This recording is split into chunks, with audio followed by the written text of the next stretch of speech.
Backstage Pass, Institute of Gaming. For more details, contact 7093965965.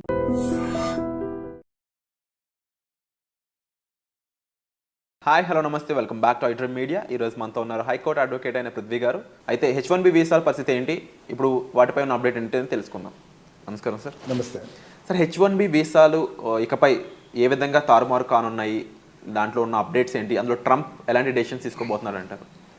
మనకి H1Bకి వెళ్ళేటప్పుడు first we have to know about how many visa structures are there. US ఎన్ని visa structures ఇస్తాయి అంటే అక్కడ ఉండేటువంటి ఇమిగ్రేషన్ లాస్ ప్రకారం మనం ఆలోచిస్తే దాని మన సిచ్యుయేషన్ మనకు అర్థమవుతుంది. ఫస్ట్ అంటే ఎంత ప్యాథటిక్గా మనం ఇండియా నుంచి అబ్రాడ్ వెళ్ళాలి అనే దాని మీద మనం వేసి ఎతికేటప్పుడు వీసాస్ని ఒకసారి వెరిఫై చేస్తే కానీ మనకి క్లియర్ ఐడియా ఉండదు. మనకి అక్కడ ఒక 6 to 7 టైప్స్ ఆఫ్ వీసాలు ఉంటాయి. ఒకటి ఇమిగ్రేషన్ వీసా అంటారు. ఇమిగ్రేషన్ అంటే పర్మనెంట్గా వచ్చి సెటిల్ అయిపోండి అని చెప్పేసి పిలిచి ఆ కంట్రీలో సెటిల్ అవ్వమని చెప్పేసి అడిగేటువంటి ఒక పద్ధతి, దాన్ని ఇమిగ్రేషన్ వీసా అంటారు. ఇమిగ్రేషన్ వీసా అప్పుడు ఏంటంటే దాంట్లో ఒకప్పుడు వెళ్ళి సెటిల్ అయిన వాళ్ళు, ఎప్పుడో ఆల్రెడీ ఉన్నవాళ్ళు, అంటే చెప్పాలంటే శరణార్థులు అని చెప్పచ్చు. అక్కడికి వెళ్ళి ఉన్న వాళ్ళకి ఆ కంట్రీ డిక్లేర్ చేసింది. మెయిన్గా ఏంటంటే ఈ యూరోపియన్ కంట్రీస్ నుంచి ఎట్లా సెటిల్ అయిపోయిన వాళ్ళు వాళ్ళందరూ కూడా వాళ్ళకి ట్రంప్ సపోర్ట్ చేస్తున్నాడు. ట్రంప్ సపోర్టింగ్ పాలసీ అర్థం వాళ్ళు ఫస్ట్ వాళ్ళకి ట్రంప్ సపోర్ట్ చేస్తున్నాడు. మొన్న ఎలక్షన్లో కూడా వాళ్ళకి సపోర్ట్ చేస్తున్నాను అంటే ఈ నీగ్రోస్ కానీ లేకపోతే యూరోపియన్స్ కానీ వాళ్ళందరూ శాతం ఎక్కువ. యాక్చువల్గా యుఎస్ తీసుకుంటే యుఎస్ ఈజే దాంట్లో యుఎస్ వాళ్ళు ఎవరంటే ఎవరు ఉండరు, అందరూ ఇంకో చోట వెళ్ళి సెటిల్ అయిన వాళ్ళు. ఇంగ్లాండ్ నుంచి వెళ్ళి సెటిల్ అయితే వచ్చింది USA, country of immigration, country of immigration rightly said. అందుకని దాంట్లోనే ఏమన్నాడంటే ఇమైగ్రెంట్స్, నాన్ ఇమైగ్రెంట్స్ అన్నాడు. ఇమైగ్రెంట్స్ అంటే ఎప్పటి నుంచో వచ్చి సెటిల్ అయిపోయి ఉన్న వాళ్ళందరూ కూడా, అండ్ నాన్ ఇమైగ్రెంట్స్లో కేటగిరీస్లో ఇవన్నీ వస్తారు. దాంట్లో ట్రాన్సిట్ వీసా అని చెప్పేసి అంటారు. ట్రాన్సిట్ వీసా అంటే ఏంటంటే ఒక కంట్రీ నుంచి ఇంకో కంట్రీ వెళ్ళేటప్పుడు కొంచెం కొన్నాళ్ళు ఉండి వెళ్తాం కోసం వచ్చేది ట్రాన్సిట్ వీసా. ట్రాన్సిట్ వీసా కూడా ఇట్స్ రెగ్యులేషన్, ఇది నిన్నాళ్ళు ఉండాలి అన్నారు. మనకి H1B దగ్గరికి వచ్చేసరికి ఈ ప్రాబ్లం వస్తుంది. H1B ఏంటంటే అక్కడ ఎంప్లాయ్మెంట్ కోసం మన వాళ్ళు వెళ్ళినప్పుడు అంటే ఏమవుతుందంటే ఒక కంట్రీ మనం పిలిచేటప్పుడు ఇండియన్ సిటిజన్స్ని పిలిచేటప్పుడు we are living here as a citizen of India. మనకి సిటిజన్షిప్ పోట్ల, సిటిజన్షిప్ హోల్డ్ చేసుకుంటున్నాం. సిటిజన్షిప్ హోల్డ్ చేసుకుని మనం అక్కడికి వెళ్తున్నాం. ఏమని చెప్తున్నాం, మన తెలుగు మాస్ లాంగ్వేజ్ చెప్పాలి, నిలవలు వెళ్తున్నాం మనం. నిలవలు వెళ్ళి అక్కడికి వెళ్ళి కొన్నాళ్ళు ఉండి మనం ఏదో సంపాదించుకుని మళ్ళీ వెనక్కి రావాలి.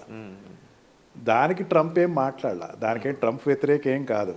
కానీ వెళ్ళిపోయి ఇందాక చెప్పాను చూసారు పర్మనెంట్ వీసా, దానికోసం ట్రై చేస్తున్న వాళ్ళకి వ్యతిరేకం అని చెప్తున్నాడు. అంటే ఇప్పుడు ఏ కంపెనీ అయినా సరే ఇప్పుడు మెయిన్ ఎక్కువ సెక్టర్ వెళ్ళేది మెడికల్ అండ్ సాఫ్ట్వేర్ సెక్టర్స్ వెళ్తారు. మెడికల్ రూల్ అవుట్ లేండి, సాఫ్ట్వేర్ సెక్టర్లో వెళ్తారు. Software and science and technology అంటే ఈ స్పేస్ ఇంజనీరింగ్ కానీ వీళ్ళు కానీ సైంటిస్టులు వెళ్తూ ఉంటారు. ఈ సాఫ్ట్వేర్ సెక్టర్లో వెళ్ళే వాళ్ళు H1B వీసా మీద వెళ్తారు. దట్ ఈస్ ఫర్ ఎంప్లాయ్మెంట్, అంటే కాంట్రాక్ట్ ఎంప్లాయ్మెంట్ ఉంటుంది. ఇండియా లాగా నీకు ఎంప్లాయ్మెంట్ వచ్చారంటే 60 years వరకు నీకు రిటైర్మెంట్ వరకు ఇదే ఎంప్లాయ్మెంట్ అనేది అక్కడ ఏమి ఉండదు. దేనికైనా కాంట్రాక్ట్ అనేది ఒకటి ఉంటుంది. మనం ఫస్ట్ ఆ పాలసీ అర్థమైతే మనకి మనం పడుతున్న ఆందోళన కానీ ఆదుర్ద కానీ అర్థమవుతుంది. ఫస్ట్ ఈ కాంట్రాక్ట్ అంటే ఏంటి, ఒక 6 months కాంట్రాక్ట్ ఇస్తాడు, లేకపోతే 1 year కాంట్రాక్ట్ ఇస్తాడు, లేకపోతే 2 years కాంట్రాక్ట్ ఇస్తాడు. మన వాళ్ళు చాలా తెలివైన వాళ్ళు, మన మెయిన్గా ఏంటంటే తెలుగు వాళ్ళు చాలా తెలివైన వాళ్ళు.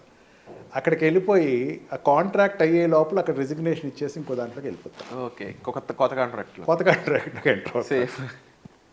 అంటే ఫర్ ఎగ్జాంపుల్ ఇక్కడ నుంచి ఒరాకిల్ కార్పొరేషన్కి వెళ్ళాడు అనుకోండి. ఒరాకిల్ కార్పొరేషన్ ఒక 9 months 11 months 1 year కాంట్రాక్ట్ ఎవరు 11 months కాంట్రాక్ట్ ఇచ్చాడు అనుకోండి. వాడు ఏం చేస్తాడంటే 10th monthకి వచ్చేసరికి వెంటనే ఒరాకిల్ నుంచి ఇంకొక వేరే దాంట్లోకి షిఫ్ట్ అయిపోతాడు. అప్పుడు ఏమవుతుంది, కొత్త కాంట్రాక్ట్ స్టార్ట్ అయిపోతుంది. కొత్త కాంట్రాక్ట్ స్టార్ట్ అయ్యేసరికి ఆటోమేటిక్గా ఈ లోపల వాడు పెళ్లి చేసుకుంటాం, పిల్లలకి అంటాం ఏదో అవుతుంది. ద మూమెంట్ పిల్లలు పుట్టారు అంటే ఆ పిల్లవాడికి పర్మనెంట్ వీసా వస్తుంది. అవును, అక్కడ by birth permanent visa holder యొక్క ఫాదర్ ఏమవుతుంది, ఖచ్చితంగా వాడికి కూడా స్టేటస్ ఇవ్వాల్సిందే. దీనికి ప్లానప్ చేస్తారు అక్కడికి వెళ్ళిన వాళ్ళు చెప్తున్నారు. వాళ్ళ మైండ్ సెట్స్ అట్లా ఉంటాయి. ఇక్కడ నుంచి మనకి అదంతా కనపడదు, ఫోర్కాస్టింగ్ కనపడదు. For example let's assume that Pakistan నుంచి ఇండియా వస్తున్నాడండి ఎవరైనా, Okay. బంగ్లాదేశ్ నుంచి ఇండియా వస్తున్నాడు, మనం ఒప్పుకుంటాం అట్లా ఒప్పుకుంటాం? ఛాన్స్ ఎందుకు ఒప్పుకోం? థ్రెట్ అనుకుంటాం ఒక్కొక్కసారి వేరే కంట్రీ థ్రెట్ అంటున్నారు కాబట్టి నేనేం మాట్లాడలేదు. నేపాల్ నుంచి ఇండియా వస్తున్నారు, లేదా శ్రీలంక నుంచి ఇండియా వస్తున్నారు, మాల్దీవ్స్ నుంచి ఇండియా వస్తున్నారు, ఇంకా పూర్ కంట్రీ బర్మా నుంచి ఇండియా వస్తున్నారు, ఒప్పుకుంటాం మనం? నాన్ రెసిడెంట్స్ కాబట్టి వాళ్ళకి వచ్చేసరికి ఎందుకు మనం రెస్ట్రిక్ట్ చేస్తాం? మనం నాన్ రెసిడెంట్స్ కాదు అక్కడ. Of course these people don't want to come back to India. India వద్దు నాకు, ఇంకా అక్కడికి వెళ్ళిన తర్వాత నాకు ఇండియా నేను రాను, మీరు ఏం చేసుకుంటారు చేసుకోండి, నేను ఇండియాకి రాను అనేటువంటి తత్వానికి వాడు వ్యతిరేకం. ఓకే, ఆ తత్వం మనకు ఉండకూడదుగా. అవును. జాబ్కి ఇప్పుడు ప్రాబ్లం లేదండి. ఇప్పుడు ఈవెన్ టిల్ టుడే ఇమిగ్రేషన్లో చైనాని ఎప్పుడైతే పక్కన పెట్టేస్తున్నారు, ఇంకా ట్రంప్ విషయానికి లెటెస్ కమ్ టు ట్రంప్ తర్వాత ఇద్దాం. ఇండియాకి వచ్చేసరికి చాలా అడ్వాంటేజ్ పొజిషన్లో ఉంటుంది అక్కడ అబ్రాడ్ వెళ్ళే యూరోపియన్ కంట్రీస్ కాకుండా. యూరోపియన్ కంట్రీస్ అంటే they are sisterly countries, European countries American countries hand in hand. అవును. ఏషియన్ కంట్రీస్లో అయినా ఇండియన్ కంట్రీ నుంచి వెళ్ళే వాళ్ళందరూ కూడా ఇంజనీర్స్ ఎక్కువ వెళ్తారు అక్కడికి. ఆఫ్ కోర్స్ ఇంజనీర్స్ వెళ్ళినప్పుడు ఏంటంటే అక్కడ ఉండేటువంటి జాబ్ ఆపర్చునిటీస్లో ఏదైతే ఉందో అక్కడ ఉండి వాళ్ళు జాబ్ చేసుకుని 6 months అయింది, 1 year అయిపోయింది, నువ్వు come back to India, there is no problem for you. పిల్లలు పుట్టారు, settle there is for them also no problem. కానీ వాడు ఏం చేస్తాడంటే ఆ కాంట్రాక్ట్ అయిపోయిన తర్వాత అక్కడికి వెళ్ళిన తర్వాత, నేను ఇమిగ్రేషన్ అడ్వకేట్ని అండి, నేను సిటీలో ఇమిగ్రేషన్ అడ్వకేట్ని. నాకు వచ్చే పెద్ద కేసెస్ చెప్తున్నాను ఎట్లా ఉంటాయంటే, సార్ నేను అక్కడికి వెళ్ళాను సార్, నన్ను పంపించేశారు సార్. దేనివల్ల పంపించారు? బిలీవ్ ఇట్ ఆర్ నాట్ అండి, విరాట్ ఒక మాట అడుగుతున్నారు. విరాట్ సార్ ఇక్కడ నుంచి ఇండియాకి మీన్ అక్కడ ఇండియా అనేటువంటి ఊసే వద్దు నాకు అన్న వాళ్ళకి ట్రంప్ వ్యతిరేకం. Okay, you come here, do job, because when you're doing job మీ వల్ల మా కంట్రీ డెవలప్ అవుతుంది, డెఫినెట్లీ, అంతేగాని మాకేం నష్టపోవట్లేదు అనేది ట్రంప్ ఉద్దేశం. వీళ్ళకి ఏంటంటే ఇక్కడి నుంచి అక్కడికి వెళ్ళిపోయి అక్కడ నాకు వచ్చే కేసెస్ చెప్తున్నాను, నాకు వచ్చేటువంటి ఇమిగ్రేషన్ అంటే అక్కడి నుంచి నెట్టేయబడ్డ వాళ్ళు చెప్తారు. అర్థమైంది. మన ఇప్పుడు నా కార్ పార్కింగ్ ఈ స్టూడియో ముందు పార్క్ చేసేటప్పుడు 4 సార్లు చూసుకున్నాను, ఎందుకంటే పార్కింగ్ జోన్ లేదు నాకు. పార్కింగ్ జోన్ లేక ఎక్కడో పక్కన పార్క్ చేశాను. It is crime again in US. Okay, 4 times అట్లా క్రైమ్ చేస్తే వాడిని డిపోర్ట్ చేస్తారు. ఓహో, ఇండియా అక్కడ ఉంచరు. అండ్ మనకి చెత్త ఎక్కడెక్కడ అక్కడ పడేసేయటం అలవాటు ఉంటుంది, రీసైక్లింగ్ బిన్స్. మనకేంటంటే ఈ చెత్త ఎక్కడెక్కడైతే అక్కడ పడేయటం అనేది ఒక క్రైమ్. దానికి టికెట్ ఇస్తారు, దాని టికెట్స్ అంటారండి. అంటే మనకి ఇక్కడ చలానాలు ఎట్లా టికెట్ ఇస్తారు. ఆ టికెట్స్లో ఎక్కువ నాళ్ళు ఉంటే ఆ ఉండేటువంటి జడ్జి ఇక్కడికి పంపేస్తాడు. ఆ రీజన్ మీద కూడా డిపోర్ట్ చేస్తారు. ఎక్కువ అయ్యే అండి. ఓహో, చాలామంది అది తెలియదు, అది వాడు ఇక్కడికి వచ్చి ఆ మాట చెప్పడు. అండ్ ఆల్సో వీడు కొన్ని ఏరియాస్కి వెళ్ళకూడదు. అండ్ ఆల్సో గ్యాంబ్లింగ్ ఆడకూడదు. ఇండియన్స్ ఎవరు కూడా అక్కడ గ్యాంబ్లింగ్ ఆడకూడదు. బూజింగ్ చేస్తే మనకి డ్రంక్ అండ్ డ్రైవ్ కామన్, కానీ అక్కడ డ్రంక్ అండ్ డ్రైవ్ చాలా సీరియస్. ఇవన్నీ పారామీటర్స్ ఉంటాయండి. వాడిని అక్కడి నుంచి డిపోర్ట్ అవుతాడు ఇండియాకి. లేదు స్టూడెంట్ వీసాలోకి వెళ్తారండి. స్టూడెంట్ వీసా వెళ్ళినప్పుడు ఏంటంటే వాళ్ళు ఆ కాలేజ్ ఆ యూనివర్సిటీయే జాబ్ ప్రొవైడ్ చేస్తాయి. జాబ్ ప్రొవైడ్ చేసినప్పుడు ఏంటంటే ఆ స్టూడెంట్ వీసా ఆ జాబ్లే వీడు చేయాలి. అంటే అక్కడ ఇన్సూరెన్స్ ఎక్కువే, లోన్స్ ఎక్కువే.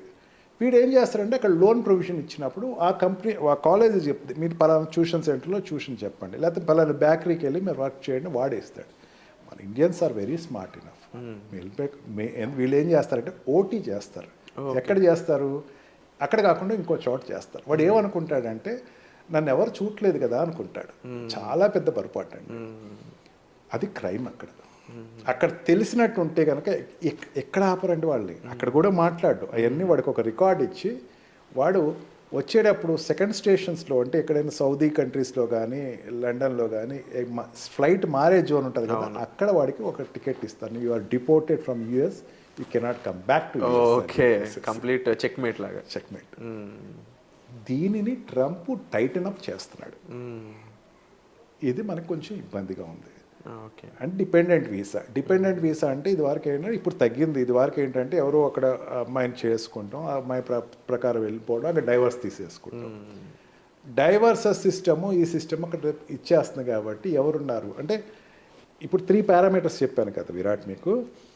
స్టూడెంట్ కంప్లీటెడ్ దేర్ డిగ్రీ ఏం చేయాలి? ఇండియా వచ్చేయాలి వెంటనే. వాడు రాడు, వాడు అక్కడే వాడి వీసా ఎక్స్పైర్ అయిపోద్ది. వాడు వీసాని పాస్పోర్ట్ని పెట్టుకుని ఎక్కడో దొంగచాటుగా ఉంటాడు.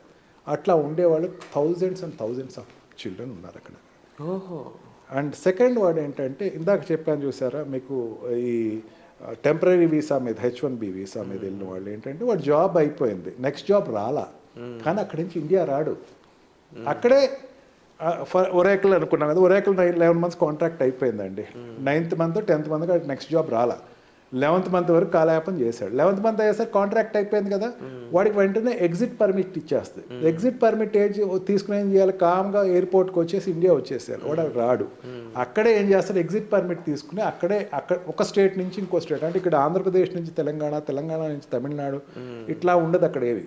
ఏ స్టేట్ ఆ స్టేట్ ఒక కంట్రీ. అక్కడ ఫెడరల్ కంట్రీస్ అవి, ఫెడరల్ స్టేట్స్ కాబట్టి ఒక కంట్రీ లాగా వాళ్ళ స్టేట్ పాలసీ వాళ్ళకే ఉంటుంది, పక్క స్టేట్ పాలసీ వాళ్ళకే ఉంటుంది. అంతేగాని ఇట్ ఈస్ నాట్ ఎంటైర్గా యూనియన్ ఇండియా రూల్ చేసినట్టు అక్కడ రూల్ చేయదు. ఆ ఫెడరల్ స్టేట్స్లో ఏం చేస్తాడంటే వాడు ఈ స్టేట్ నుంచి తప్పుకొని ఇంకొక స్టేట్కి వెళ్ళిపోతాడు, పాలసీస్ అనుకూలంగా ఉన్న స్టేట్కి వెళ్ళిపోతాడు. వాడికి తెలియదు డెస్టినీ, వాడు వెళ్ళిపోతాడు అంతే. అక్కడ ఏదో ఒకటి దొరకపోదా, మనకి ఎక్కువ ఫిలిం నాలెడ్జ్లోనే ఉంటాం కదా మనం అందరం, ఏదో జాబ్ దొరకపోదా, ఎవడో హీరో వస్తాడు వచ్చి మనం సేవ్ చేస్తాడు, అక్కడికి వెళ్ళిపోయే వాళ్ళందరినీ వెనక్కి పంపించేస్తాను అని ట్రంప్ ఇచ్చినటువంటి ఒక స్టేట్మెంట్. ఓకే, సో ఇది మనకి ఇబ్బందికరంగా మారే ఛాన్సెస్ చాలా. ఇప్పటివరకు ఏంటంటే ఈ గవర్నమెంట్ వాళ్ళు ఏమంటారంటే దీనివల్ల ఏమవుతున్నారు, యాక్చువల్గా మెసిబీస్ అండ్ ఈ నిగర్స్ వీళ్ళందరికీ మన వాళ్ళు ఏం చేస్తున్నారు, అక్కడ చిన్న చిన్న ఉద్యోగాలు చేస్తున్నారు. చిన్న చిన్న ఉద్యోగాలు అంటే వీడు ఏం చేస్తున్నాడు, ఇక్కడ IIT రాలేదు, NIT రాలేదు, పెద్ద ఇంజనీరింగ్ కాలేజ్లో జాయిన్ అవుతాడు విరాట్. జాయిన్ అయిన తర్వాత అక్కడికి వెళ్ళి జాబ్ చేస్తాడు. వీడి ట్యాగ్ లైన్ ఏంటి, ఐఎమ్ ఇంజనీర్, +2 తర్వాత ఏంటి 4 years అంటే +6 వీడు ఇంజనీరింగ్లో ఉంటాడు. ఆ జాబ్కి ఎవరు వెళ్తాడు, 10th class పోయినోడు వెళ్ళే జాబ్స్కి వీడు వెళ్ళి కాంపిటేటర్గా కూర్చుంటాడు. వాడు ఏమవుతుంది, వాడికి ఈడ్చుకొస్తే ఎంతమంది ఉన్నారు, 10 కోట్ల మంది జనాభా అది. ఆ జనాభాకి మనోడు వెళ్ళి కాంపిటీషన్గా ఉంటున్నాడు. వాళ్ళని వెనక్కి పంపించేస్తాను, వాళ్ళని ఇక్కడ ఉండనివ్వను అని ట్రంప్ తీసుకున్న ఒక సిద్ధాంతం. వాళ్ళ సైడ్ నుంచి చూసినప్పుడు ఇందులో ఎటువంటి తప్పు కానీ ఎక్కడా లేదు. అండ్ డెఫినెట్లీ దీనికి సంబంధించి ఇంకా ఎంతో ఇన్ఫర్మేషన్ అనేది మనం షేర్ చేయాల్సి ఉంది సార్. అండ్ డెఫినెట్లీ ఇలాంటి ఇన్ఫర్మేషన్ కోసం మీరు డిస్ప్లే అవుతున్న నెంబర్స్ కాల్ చేసి సార్ మీరు డైరెక్ట్గా కన్సల్ట్ చేయొచ్చు. అండ్ తప్పకుండా మీకు రైట్ ఇన్ఫర్మేషన్ అనేది ఇవ్వడంలో సార్ ఎప్పుడు ముందుంటారు. ఇక దీనికి సంబంధించి ఇంకా ఎన్నో ఎపిసోడ్స్ మీకు కావాలనుకున్నట్లయితే కామెంట్ సెక్షన్లో వీటిపై మీ అభిప్రాయం మెన్షన్ చేయండి. Thank you so much. Thank you.